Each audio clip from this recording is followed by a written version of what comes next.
Next technique is repeating store. Okay, now with the help of Juan, we're going to take it with stick to hands first, and then we'll have Juan attack me with the stick, so we get a different setup for this type of thing. Now, when Juan reaches for me, generally it's for a push, okay, but I'm going to accelerate, and an accelerated push becomes a what? A punch.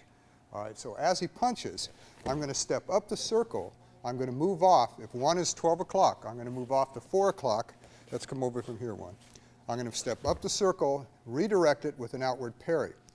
Now this hand is going to be hanging, and the way it's going to work is that I'm going to move out so that you can see what I'm doing, is that I'm going to use a figure 8 down at this level.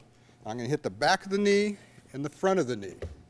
At this point, I'm going to flip this over and hit the elbow, and also that will not only injure the arm, but it will check the width at this point.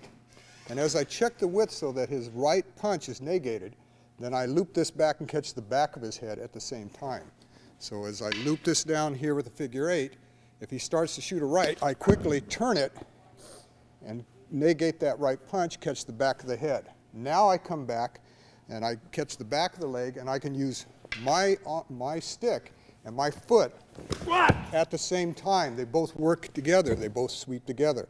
Still keeping the check at this point, I step out, make my cover, and hit the knee, and cross out facing 1. Now when I crossed out, I did 2 overlapping circles. Okay.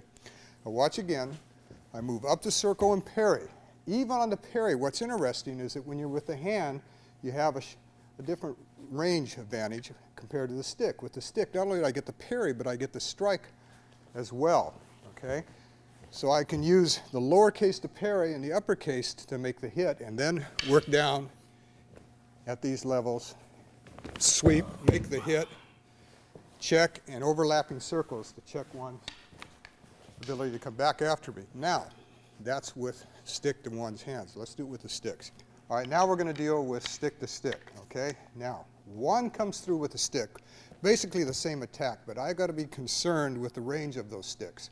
So even if I move up the circle, I'm going to try and parry, possibly to get a hit, but I want to try him to get him released. If he doesn't release on a shot like this, when I hit the back of the knee, he may release it at this point on my way back down. Now, if one does manage to circle around towards me and bring that stick into play, then I have a parry or check here by just flipping this over, and also it's simultaneous with a strike behind him. And then I go ahead and make my sweep. And if he's still holding on that club, I catch it on the way out. I scissor it with both hands. All right, now let's try this again, and I'm going to repeat what we just did before. Watch closely. As I move up the circle, I try to get one to release it here. If he doesn't, then I get him on the backswing of the figure 8 to get him to release it here and still get my strike. If he decides to move with his right arm at this point, I meet that action, and then I circle back, because that left arm, I still have a line of entry at this point. So before that comes in, I circle it, because I want to catch it on the way out as well. Now all these things you have to be concerned with.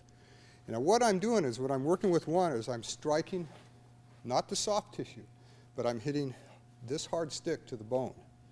All right, that's the difference. I don't have to go, like I said before, go to soft tissue. But the pattern itself in these techniques gives you a fail-safe. And that is, watch it again. Remember, I couldn't get him to release. I got him to release here, but he came back with the other move. I want to close off that line of entry. Even though he got hit, if he decided to come back in, then I'm going to hit the elbow. And as the elbow gets hit, he gets swept to negate that right side again to check his width, and he also gets hit in the head as I move on out. And this scissor effect that I used previously, now I'm going to use it on the front, the whole front of the body at this point as I move out. Thank you, Juan.